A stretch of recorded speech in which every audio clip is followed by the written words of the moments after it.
Hi guys, চলে এসেছি তোমাদের সঙ্গে আবার। এই যে আমার লাগেজ, যেটা আমি বাড়ি থেকে নিয়ে এসেছিলাম কানপুরে।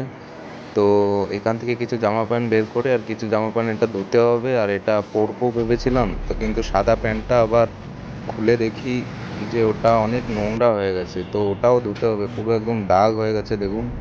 তো এটাও আমি রেখে দিলাম ধোয়ার জন্য।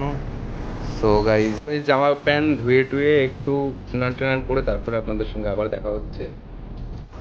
সো গাইস, স্নান টান হয়ে গেছে। এবার স্নান টান করে একটু খাবার নিয়ে আসলাম হোটেল থেকে, রুটি, পেঁয়াজ, কাঁচা লঙ্কা, জিলিপি, ভাত, ডাল, আলুর তরকারি। সন্ধ্যা হয়ে গেছে।